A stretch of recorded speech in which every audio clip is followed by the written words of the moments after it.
Hi, folks. Today I'd like to talk about the importance of persistence, being stubborn, standing your ground, and even yelling if you have to. One of the pillars at Outward Bound where I work that we use to guide our mission is indefatigable spirit. That's old school language for not giving up, steering your course regardless of the obstacles. I mention this because last weekend a friend stated that he was tired of hearing about the race issue. He didn't explain, but maybe he felt the issue of inequality due to one's race was being overused, that people were tired of hearing about it and thus no longer caring. And I have in the past worried that if hearing about race issues and racism over and over might indeed lessen that cause. But as you can obviously see, I'm white. So here's a little story about a road trip with my two sons and their friend in high school, just to illustrate this point. We drove to Mexico one Christmas break to go rock climbing in El Potrero Chico. After an amazing 10 days climbing and eating great food and speaking Spanish, we were driving back. There was a lot of rain. The highway we were on had so many potholes, but we couldn't see them because they were filled with water. Bam! The car would shake as we hit another. Bam! This was going to destroy my car. So I tried a road paralleling the highway. It was so flooded that water started coming in under the doors. I took another road above it that was under construction and wound up recklessly being on a road that was closed due to being repaved and had about a foot deep of newly graded gravel for the base. No asphalt.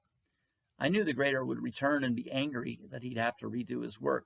But at this point, at 2 a.m, I charged on.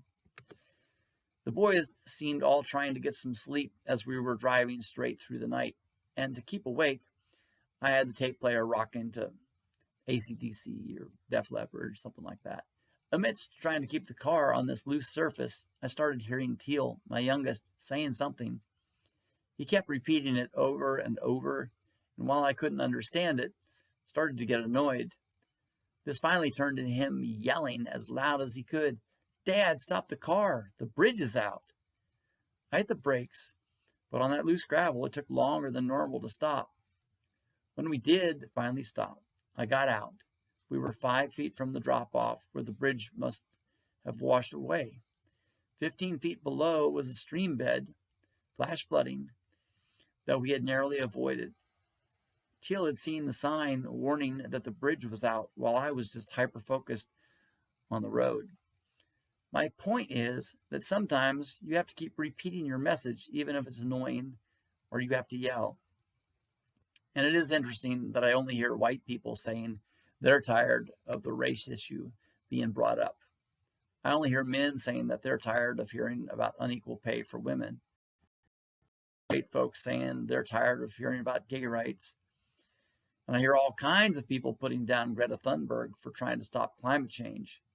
But racism, unequal pay for women, LGBTQ rights, and climate change are still real issues, even if you don't notice or believe it. And those concerned are raising their voices, just like my son in the back seat while I was driving in the rain in Mexico, yelling, "Dad, stop. The bridge is out." So if you feel you're not being heard or that people tell you they're tired of hearing about it, try harder. Yell if you have to. If you're that person who's saying you're tired of all this, please try and listen. Imagine walking a mile in their shoes. Ask how you can help. If your home was on fire, you'd accept anyone willing to help, right? If you were drowning, you'd grab for any hand offered. Thank you.